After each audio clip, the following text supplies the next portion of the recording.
Kapag kainan, naku, tayong mga Pinoy hindi magpapaiwan. Pero kung kayo yung tipo na gusto ng masustansyang pagkain para makaiwas sa sakit o kaya'y gustong sumeksi, isa raw sa mga sikreto ay ang pagkain na hindi hinahaluan ng artipisyal na sangkap.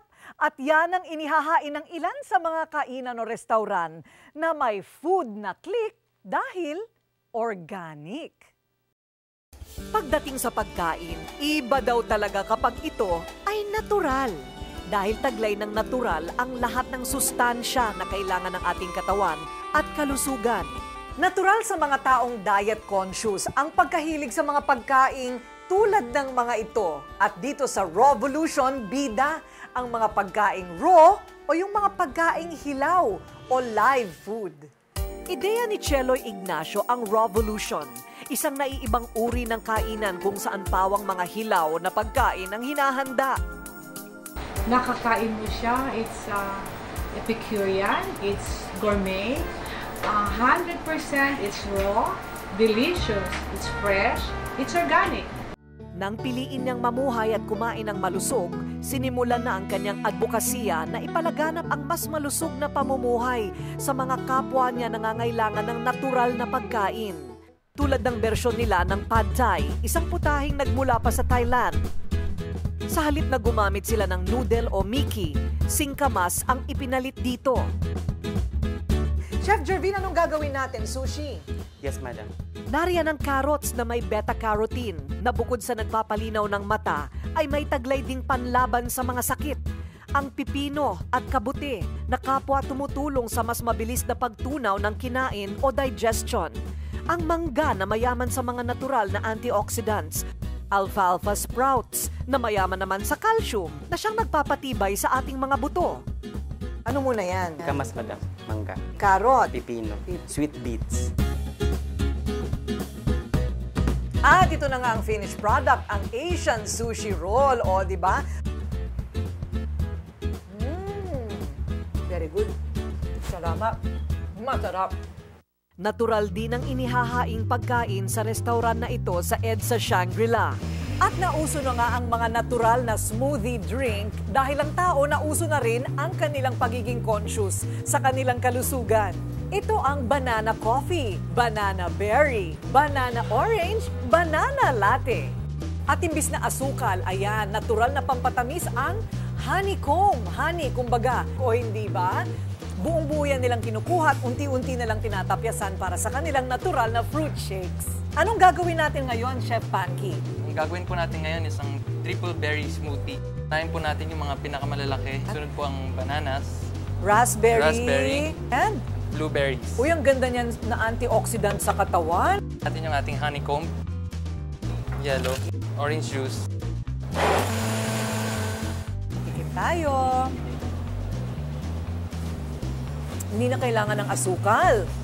Maasim-asim pero nakakagising siya. Higit sa lahat, natural at maganda sa katawan. Pero paano nga ba tayo nakakasiguro ng pagkaing prutas o gulay ay dumaan sa natural na paraan ng pagpapalaki? Dito sa Cebu, para mapanatili at masigurado na malusog ang mga pananim, gumagamit ang mga magsasaka ng natural na pestisidyo at fungicide sa mga tanim na prutas at gulay.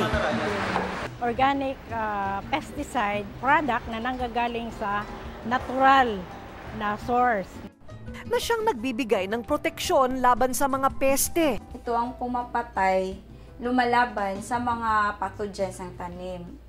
Pinakikinabangan na ito ngayon ng maraming magsasaka sa buong bansa. Mas masarap yung prutas o banana na applied with organic pesticides. Safe rin sa sa gumagamit kasi siya natural. Minumungkahi namin ang paggamit ng organic pesticides. Yung mga natural na tanim, maaaring gawing pesticides. Safe talaga sa lahat, pati na sa ating environment. At eto na nga ang mga gulay at prutas, saging, patatas, lettuce, pati na rin itong pumpkin soup o yung kalabasa soup, masustansya. Masarap, hindi lang masarap, ligtas pa. Masarap at ligtas dahil mula ito sa pagpapalusog ng tinatawag na organic pesticide na siyang nagpapanatili ng sustansya ng gulay man o prutas at wala pa itong mga toxins na maaaring pumasok sa katawan.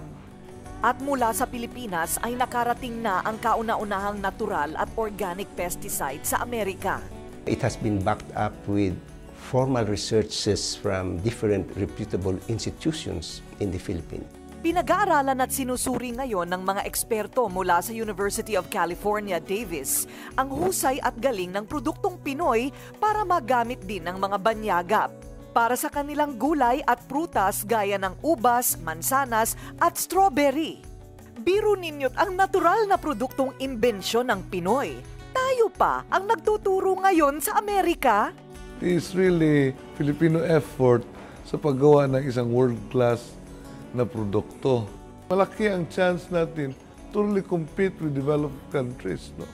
Iminumungkahi ng Republic Act 10068 o ang Organic Agricultural Act of 2010 ang proseso at paggamit ng organic at natural na pestisidyo para sa pagtatanim ng mga gulay at prutas.